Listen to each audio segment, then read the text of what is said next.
ராசி நட்சத்திரங்கள் இதற்குன்னு ஒரு சிறப்பம்சங்கள் குணாதிசயங்கள்லாம் இருக்கு. நம்ம சேனல்ல நிறைய நம்ம பேசியிருக்கோம். லக்னத்துக்கும் இருக்கும் இல்லையா சார்? தனுசு லக்னத்துல பிறந்தவங்களுடைய குணாதிசயங்கள் எப்படி இருக்கும்?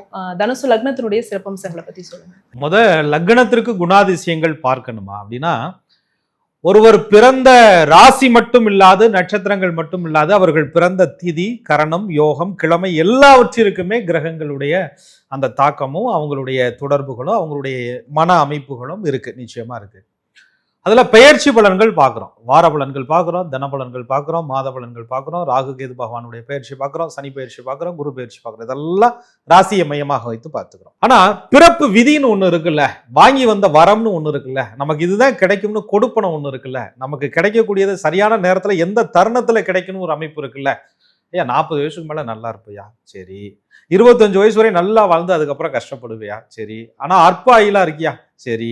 ஆக உங்களுடைய வாழ்க்கையில கடைசி வரையுமே ஒரு யோக திசையே இல்லப்பா, லக்கணத்துக்கு சரியா அமையலையா, லக்கணத்துக்கு பூரா 6, 8, 12 மறைஞ்சிருச்சியா அப்படின்னு பெரியவங்க ஜாதகம் சொல்லும் போது நீங்க கேள்விப்பட்டிருப்பீங்க.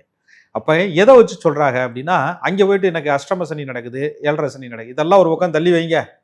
பிறப்பு ஜாதகத்துல தசை நல்லா இருக்குல்ல, இதான் ராஜயோகம் நச்சுன்னு ஏறி உட்கார்ந்து இருக்குல்ல, லக்கணத்துக்கு அவன் சூப்பர் பார்க்கிறாரியா, லக்கணத்துக்கு அப்படியே குரு நல்லா இருக்கிறாரியா அப்படின்னு சொல்றதை கேள்விப்படும்.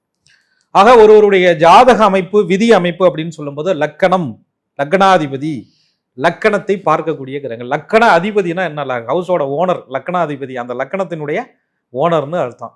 அவர் நல்ல அமைப்புகள்ல இருந்தாருன்னா பில்டிங்கும் ஸ்ட்ராங்கு, பேஸ்மெண்ட்டும் ஸ்ட்ராங்குங்க மாதிரி வாழ்க்கையும் ஸ்ட்ராங்கா இருக்கும்.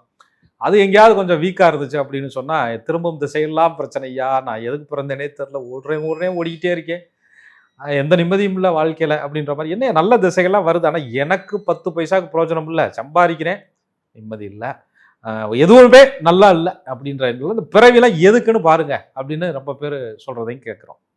அங்கே பார்த்தோம்னா மெயின் பிரதானமா லக்னாதிபதி வலுவில் இழந்திருப்பார், கொடுப்பனை இருக்காது. அப்ப லக்னாதிபதி மிக மிக முக்கியம்